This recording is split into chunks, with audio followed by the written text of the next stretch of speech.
Uh, what a day I'm having. As a Chelsea fan who is also a Super Eagles fan, I'm not having the best of days.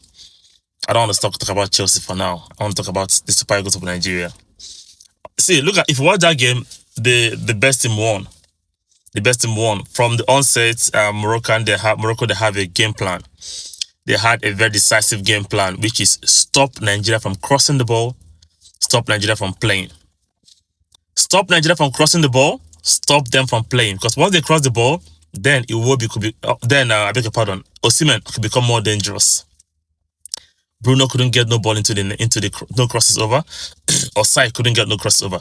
But talking about Bruno did a very good job on Hakimi and Brahim Diaz. They did not play as they used to play.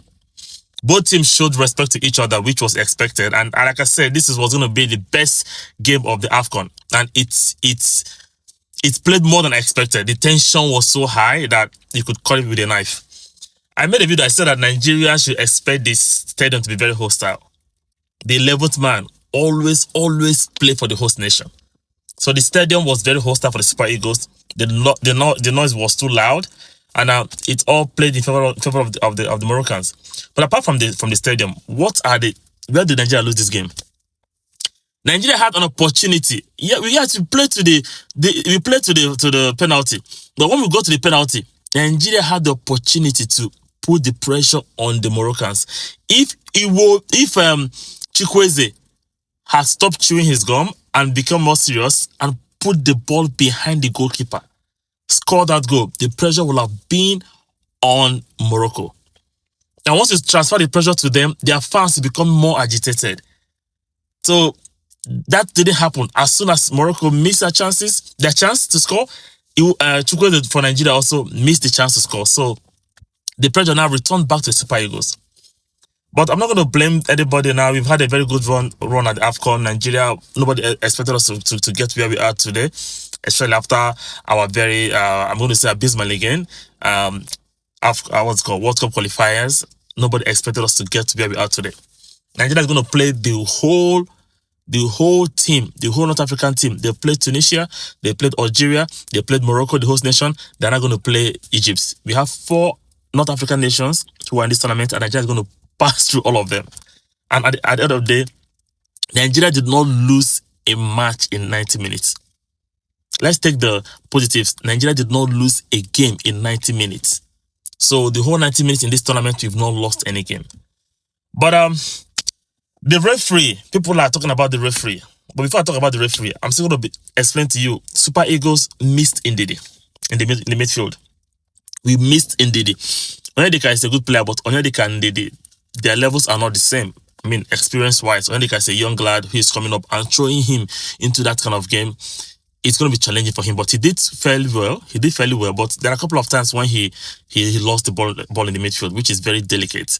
If Ndidi was there, I know that for sure that he will have moved forward, and they could have gotten a way to cut a pass through. We really missed Ndidi. We missed Ndidi in that midfield. Ndidi, Onyeka, Iwobi, that's our midfield. If one of them is out, the Super Eagles will feel it. They will feel it. So I'm not going to feel so bad. I'm going to feel even though I'm sad, but I'm not going to feel so sad.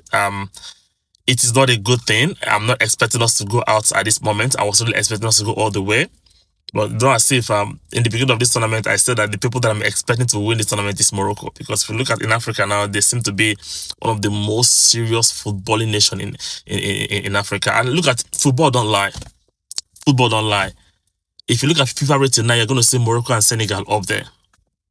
Morocco and Senegal, either of them up there. And look at both of them are playing the finals. So football don't lie. Football do not lie. And after them, you're going to see Nigeria and Egypt. Football do not tell lies. That is how it's going to play out. So let's focus on the bronze medal if you're going to be on the podium. Because if you lose a chance in the finals, and we don't want to lose a chance again in the third place. But it is a very hard one to take. Bruno Onyemaechi put in a very good game today. Osai put in a very good game today as usual. But oh my goodness, the best player in that back four is, what's his name? Bassi. Unfortunately, we're going to be missing him in the next game because he's copped another yellow card today. Unfortunately, because I don't think that was the yellow card. I don't think that. In fact, not that I don't think that was not a yellow card. But the referee thought that he should give me a yellow card. Morocco should have gotten at least 2 yellow cards. There was a time when Brian pulled back Ademola Lookman, pulled back Bruno Onyemechi. He was not yellow carded. There were a couple of times which I'm sure that the Moroccans would have gotten a yellow card, but the referee thought that they should let them go. But the first match, the first 5 minutes, he gave our amiable and most dependable defender yellow card, making him to play on his toe. And even on that, Bassi had a very decent game. Bassi, I think Chelsea should go for that. Bassi is better than all the defenders we have in Chelsea.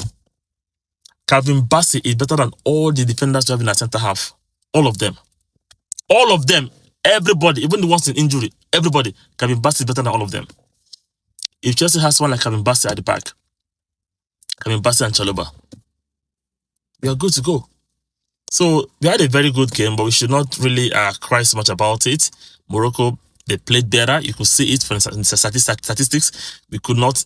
They made us to stop playing our kind of game. They stopped us from playing our type of game. So that is why they won.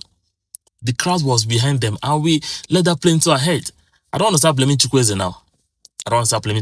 But I think it is good for players to be serious when the time calls for it.